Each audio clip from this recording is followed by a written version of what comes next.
नमस्कार दोस्तों, मैं शैलेंद्र एक बार फिर अपने YouTube चैनल पर आपका स्वागत करता हूं। इस चैनल पर मैं आपके लिए हिंदी कहानियां लेकर आता हूं। तो आइए बिना देर किए आज की कहानी शुरू करते हैं। एक समय की बात है। एक गांव में नरेश नाम का एक व्यक्ति रहता था। वह बहुत आलसी था और कोई काम नहीं करता था, बस इधर उधर से खाने की व्यवस्था किसी तरह कर लेता था। एक दिन नरेश जंगल में घूमने गया तो उसने देखा कि एक लोमड़ी लंगड़ा कर चल रही थी। उसने सोचा कि ये लोमड़ी जंगल में लंगड़ा कर चल रही है और इसका एक पैर भी टूट गया है। लोमड़ी की हालत देखकर नरेश ने कहा कि इस हालत में ये लोमड़ी इतने दिनों से कैसे जीवित है, किसी ने इसका शिकार कैसे नहीं किया, इस घने जंगल में खाने के लिए इसे मांस कैसे मिलता है। यह सोचते हुए नरेश लोमड़ी के पीछे पीछे चलने लगा, जिससे वह जान सके कि उसके खाने की व्यवस्था कैसे होती है। कुछ देर चलने के बाद उसे जंगल में एक शेर की दहाड़ सुनाई दी।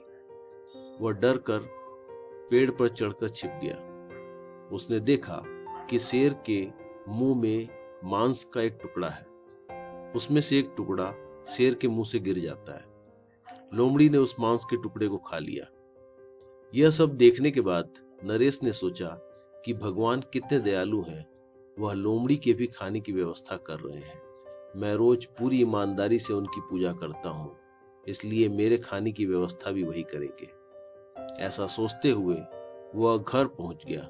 घर पहुंचकर वो बैठ गया और इंतजार करने लगा कि भगवान उसके लिए भी खाने की व्यवस्था करेंगे। ऐसे सोचते सोचते 4 दिन गुजर गए, लेकिन उसे खाने के लिए कुछ भी नहीं मिला। खाना नहीं मिलने की वजह से वो बहुत कमजोर हो गया था। एक दिन उसके घर के सामने से एक संत गुजर रहे थे। संत को देखकर नरेश दौड़कर उनके पास गया और जंगल में लोमड़ी की घटना विस्तार से उन्हें बताई। संत ने नरेश को कहा कि भगवान तुम्हें इस घटना के माध्यम से एक बड़ी सीख देना चाहते थे, किंतु तुम्हें लोमड़ी नहीं शेर की तरह बनना था और अपने शेष बचे भोजन से भूखे लोगों की भूख मिटानी थी। तुम्हें दूसरों पर निर्भर नहीं होना चाहिए। संत की बात सुनकर आलसी नरेश समझ गया कि उसे अपने कर्म को प्राथमिकता देना चाहिए और उस दिन के बाद से वह आलस्य छोड़कर एक कर्मठ व्यक्ति बन गया। तो दोस्तों, यह कहानी हमें सीख देती है कि कभी भी हमें भगवान के भरोसे न रहकर अपना कर्म पूरी ईमानदारी से करना चाहिए। समय आने पर उसका फल हमें अवश्य प्राप्त होता है। बिना रोए तो एक नवजात शिशु को उसकी माँ उसे दूध भी नहीं पिलाती है।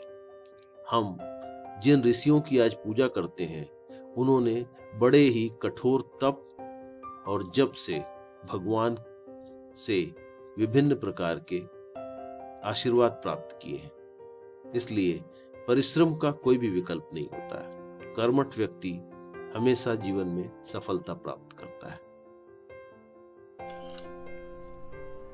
दोस्तों, यह कहानी आपको कैसी लगी अपनी राय कमेंट बॉक्स में अवश्य दीजिएगा।